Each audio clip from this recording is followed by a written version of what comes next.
El surgimiento hace miles de años de una cadena de volcanes y altas montañas dio lugar a la creación de una prodigiosa cuenca que alojó en su seno 5 lagos que dieron vida a pueblos, barrios, villas y ciudades. Al paso de los siglos han ido conformando la Ciudad de México, una de las más grandes, complejas y bellas del mundo. Esto es Crónicas y Relatos de México.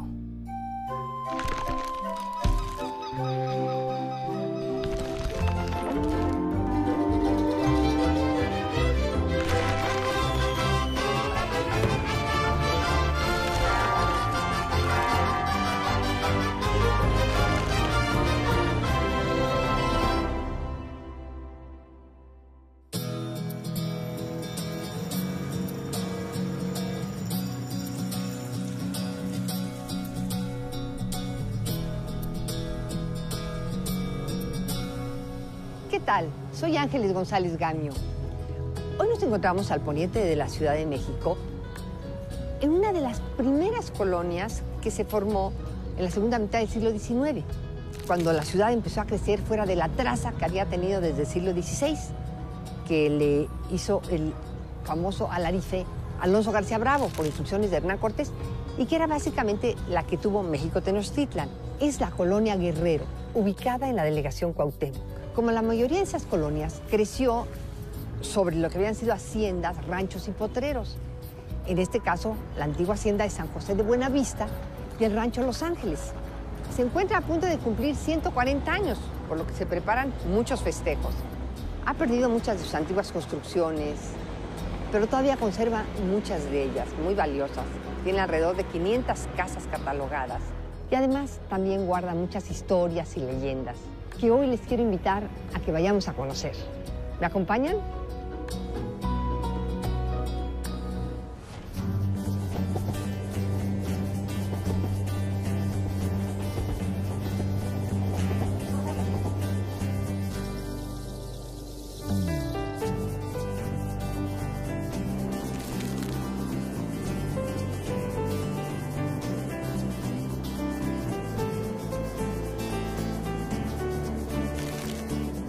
Ahora nos encontramos en la estación Buenavista. Podríamos decir que esta es la nieta de aquella que inauguró el presidente Lerdo de Tejada en 1873.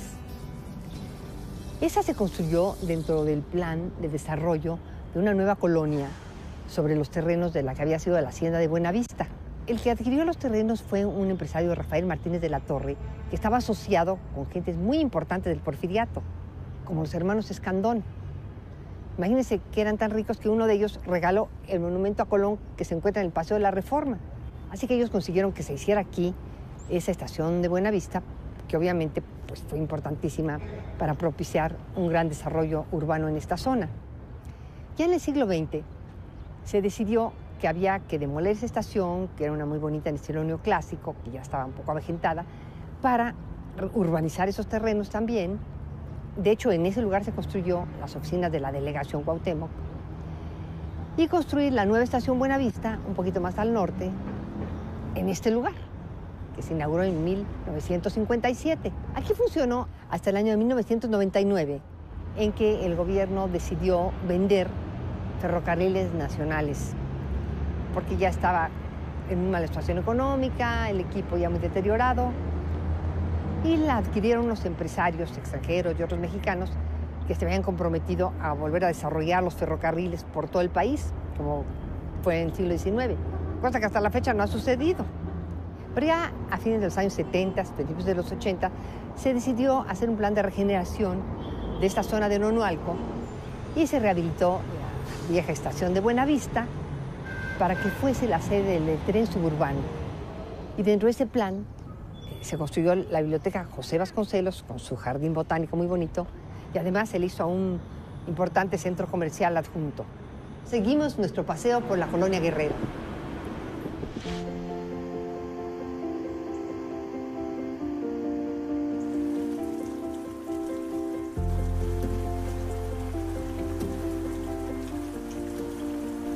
Este hermoso jardín era el atrio y cementerio del convento escuela de San Fernando, Lo fundaron en 1730 8 misioneros franciscanos que vinieron de la escuela que tenían en Querétaro, de propaganda fide.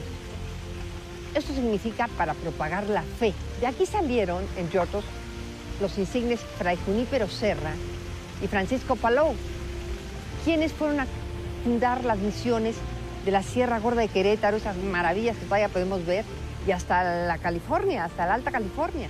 Esa institución, que tiene también su templo muy bonito, al paso del tiempo tuvo que convertir esto en un jardín porque se prohibió que se siguiera enterrando a la gente en los atrios. Entonces construyó adjunto un lindo panteón. El templo afortunadamente se conservó, aunque se perdieron muchas instalaciones del colegio y el convento. Como podemos ver, tiene una preciosa fachada estilo barroco, con los materiales característicos de la época, el tezontle, color vino, aquí también con detalles negros, y la cantera, esta preciosa chiluca primorosamente labrada. A los costados de la puerta hay 2 columnas con estrías, pero en forma de zigzag, muy originales. Pero el plato fuerte, sin duda, es un enorme relieve que muestra al rey Fernando rodeado de ángeles e infieles. Bueno, y toda la fachada tiene una decoración muy bonita en la cantera, finamente labrada. Y un detalle muy original, en uno de los costados tiene labrada una cruz en tezontle negro con un corazón en tezontle rojo. Tiene una sola torre con un campanario. Y el interior, afortunadamente, conservó un soberbio retablo barroco en el altar principal, que también muestra, por supuesto, la imagen de San Fernando, el santo titular. Y también hay una enorme pintura que nos habla de la genealogía de los franciscanos. Y el remate es un púlpito muy finamente labrado en maderas preciosas. Para hablarnos del panteón, está aquí la arquitecta Margarita Martínez. Ella es la presidenta de la Red Mexicana de Estudios de Espacios y Cultura Funerarios. Vamos con ella.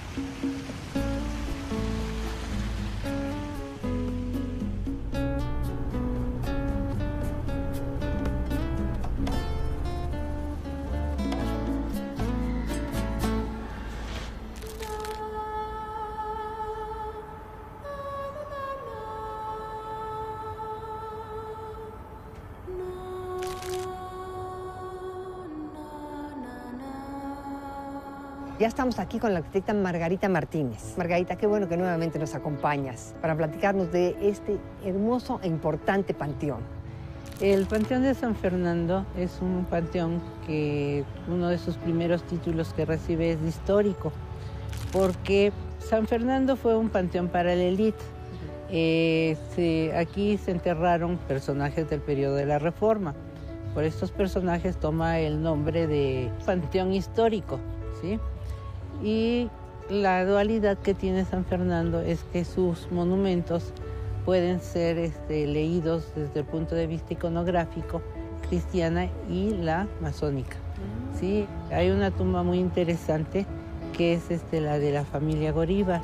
Es un mausoleo totalmente masón. El que es muy bonito y muy impresionante es el de Benito Juárez, ¿verdad? Sí, es obra de los hermanos Islas, la patria doliente, que es lo que simboliza con el patricio en los brazos. Y ahí están también enterrados varios de sus hijos que murieron muy jovencitos. De hecho, ellos fueron enterrados en San Fernando antes que él, igual que Margarita. Igual que el esposo. Sí. Oye, paradójicamente aquí hay enterrados tanto liberales como conservadores. Sí, así es. Tenemos a Miramón Mejía, que eran conservadores, y desde luego pues de los liberales está don Benito Juárez. Oye, dime una cosa, Marta, pero yo escuché que la esposa de Miramón había finalmente sacado los restos de él porque dijo, ¿cómo va a estar junto a la persona que lo mandó a ejecutar? Así es. Aquí dicen que está la trenza de la mamá de Miramón, o sea, recuerdos familiares.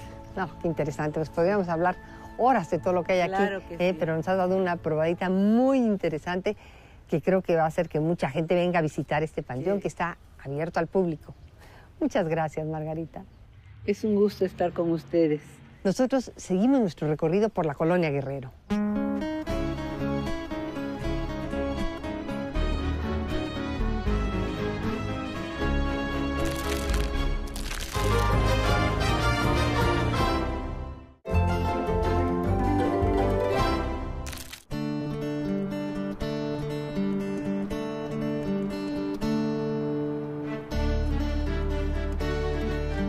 Seguimos en Crónicas y Relatos de México. Ahora nos encontramos en el atrio de la parroquia de Santa María la Redonda. La construyeron los franciscanos en 1524 como capilla de indios. Imagínense, solo 3 años después de la conquista. Así es que es de las primeras que hubo en la ciudad. Ya en el siglo XVII, a fines, decidieron rehacerla y levantaron este lindo templo que ahora podemos ver. La fachada es muy sencilla, en estilo plateresco. Su único adorno relevante es un nicho que resguarda la imagen de la Asunción de María, que es la santa titular. Esta virgen tiene una leyenda y una historia. Fíjense muy bien en ella. Se las voy a platicar en el interior. Y aquí aprovecho para decirles que esta parroquia fue tan importante que por muchas décadas el tramo del eje central Lázaro Cárdenas, que se encuentra aquí a media cuadra, llevó el nombre de Santa María la Redonda. Y ahora vamos a pasar al interior.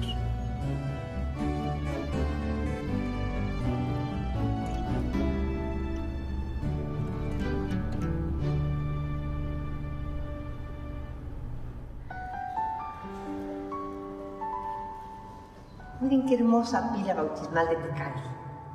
Pues ya estamos en el interior. Fíjense cómo el ábside es en forma redonda y en el centro se levanta una especie de ciprés con arcos y 6 columnas en la misma forma que le marca la arquitectura. De ahí viene el nombre de Santa María la Redonda. Y observen la Virgen, vean qué belleza. Les voy a contar la leyenda. Resulta que un padre trajo la cabeza y las manos de España y al llegar aquí en el siglo XVII, una noble dama india muy rica se ofreció a que ella mandaría hacer el cuerpo. Al llegar a su casa, se encontró en la puerta 3 hombres esperándola con su equipo de trabajo, ¿no? Que eran carpinteros, talladores. Dijeron que si no tenía un trabajo. Y ella dijo, sí, justamente estaba yo buscando a alguien que me hiciera el cuerpo para esta cabeza y estas manos. Les dio un cuarto en su casa y pasaron 2, 3 días y no escuchaba ningún ruido. Le llamó la atención, se fue a asomar y se encontró con que la Virgen ya estaba totalmente terminada y de los talladores ni sus luces. La leyenda cuenta que eran unos ángeles que bajaron a realizar esta obra maravillosa. Y ahora les voy a contar la historia. En los años 90, una historiadora, Evangelina Villarreal, estaba haciendo un inventario para el INAH de las imágenes de los templos del centro histórico. Y al llegar un día a la iglesia de San Jerónimito, en la Candelaria de los Patos, descubrió esta imagen. Y le llamó la atención porque ella había visto una igualita labrada en la fachada, la que podemos ver. Se vino a ver al párroco, le platicó la historia y le dijo él, sí, efectivamente, esa Virgen se fue hace muchos años aquí, desapareció, nunca supimos bien dónde había quedado, se contaba que en una iglesia, que en la otra. Claro que sí, la queremos recuperar.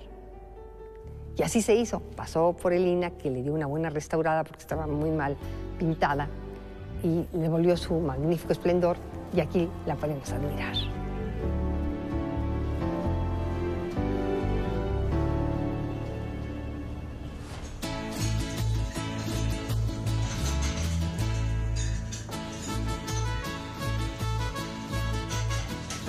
Venimos de un templo religioso y ahorita estamos en lo que yo llamo un templo gastronómico.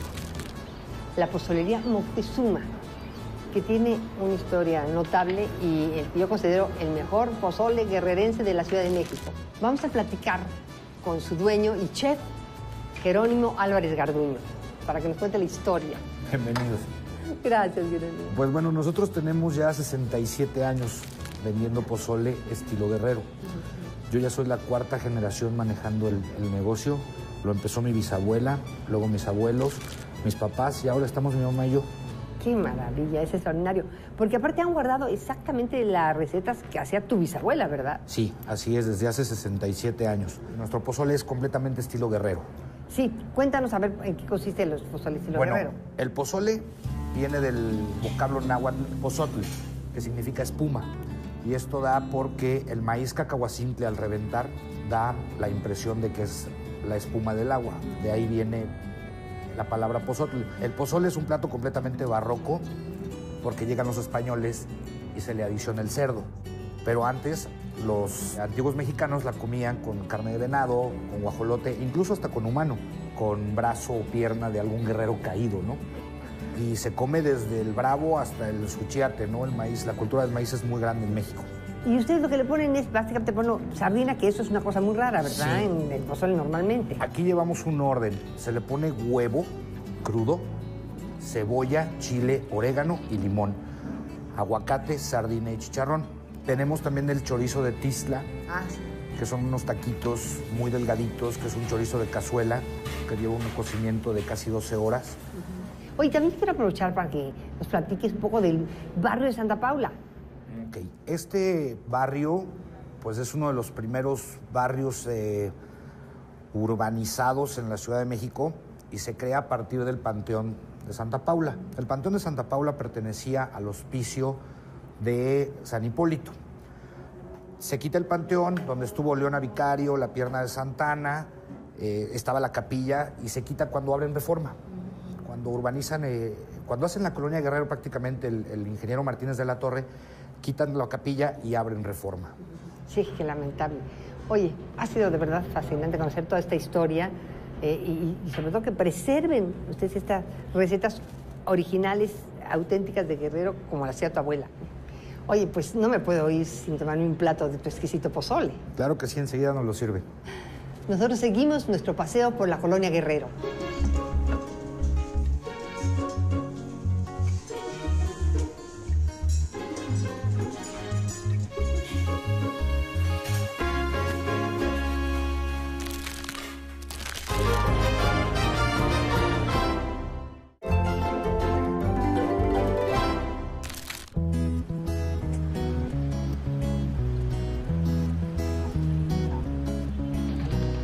Seguimos en Crónicas y Relatos de México.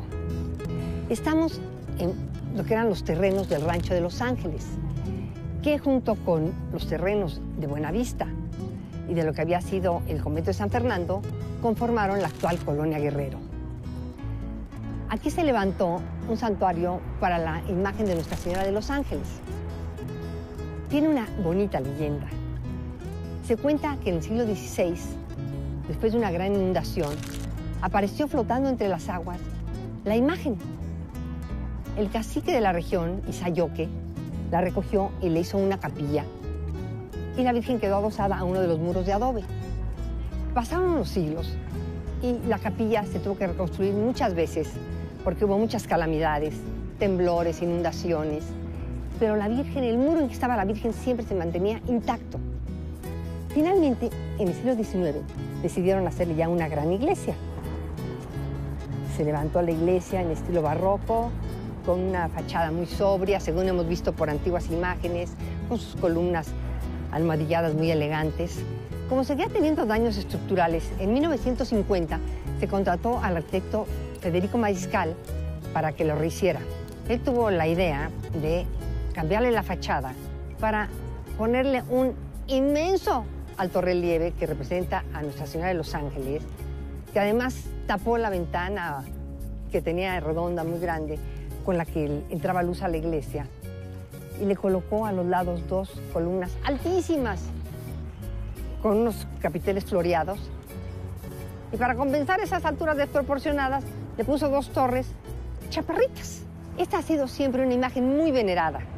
De hecho, por muchísimos años se llevó a cabo aquí una fiesta que se llamaba Las Luces de Los Ángeles, que duraban 8 días. Durante las 24 horas se llevaban a cabo festejos. Ignacio Manuel Altamirano escribe en el siglo XIX que Nuestra Señora de Los Ángeles era la Madonna de los pobres, decía él. Y afirmaba que después de la Virgen de Guadalupe era la imagen más venerada de la Ciudad de México. Ahora los invito a que me acompañen al interior para que conozcan esa prodigiosa imagen de la Virgen en el muro de adobe.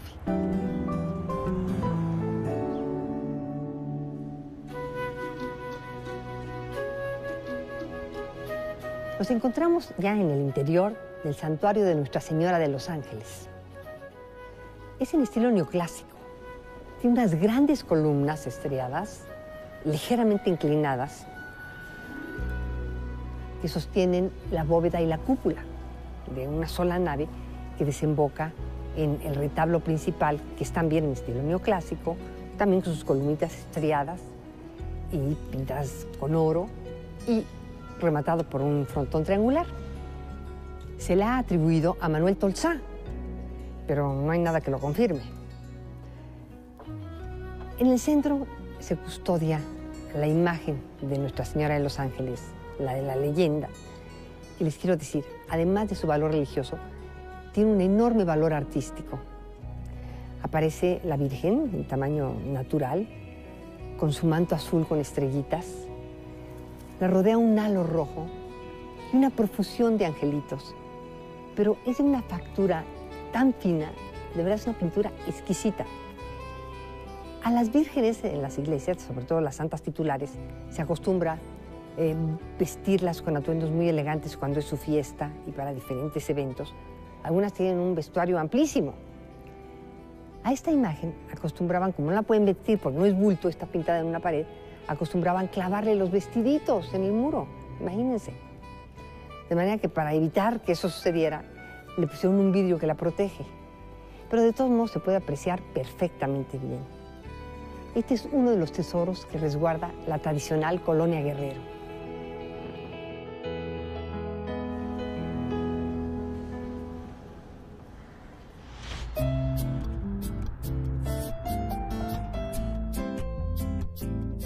El que no conoce Los Ángeles no conoce México. Ese es el lema del Salón de Baile Los Ángeles, que nació en este lugar en 1937. Había funcionado como un depósito de carbón y de los vehículos que lo repartían por la ciudad. Comenzó a usarse el petróleo y el carbón ya no fue negocio. El dueño, don Miguel Nieto, decidió establecer un salón de baile para que diera servicio al barrio, el barrio de Los Ángeles y los talleres de ferrocarriles que se encontraban aquí en las cercanías para la estación de Buenavista, que se encontraba también aquí muy cerca. Y además aquí pasaba un tranvía. Pero al paso de los años, de ser un salón de barrio, se fue convirtiendo en un lugar al que empezaron a venir de todas partes de la ciudad. Se bailaba 4 días a la semana. Actualmente son los martes y los domingos, porque por muchos años se ha presentado aquí una obra de teatro aventurera. En esta pista han estado las mejores orquestas de México. Se cuenta que aquí, Damaso Pérez Prado dio a conocer el mambo en México. Unos años más tarde, la Orquesta América, popularizó tremendamente el cha-cha-cha. Y así, sucesivamente, los diferentes ritmos fueron posesionándose de este lugar.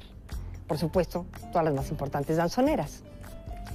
Nos cuenta Miguel Nieto que en este lugar él calcula que han bailado 40 millones de pies a lo largo de sus 76 años de vida.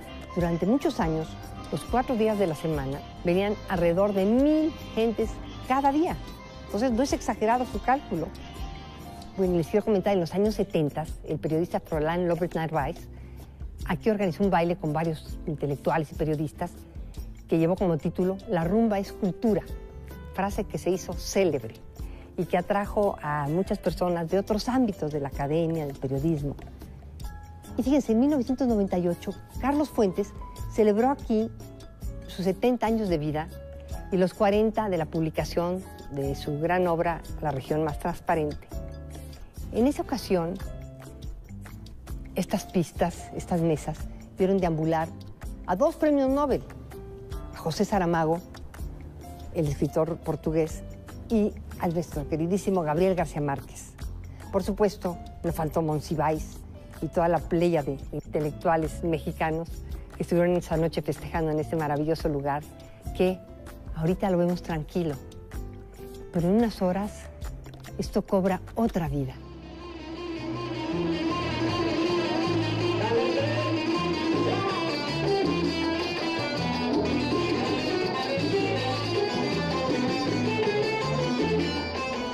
Con esto concluimos nuestra visita a la Colonia Guerrero en Crónicas y Relatos de México. Hay mucho más que ver. Abramos los ojos. Estas son nuestras verdaderas riquezas.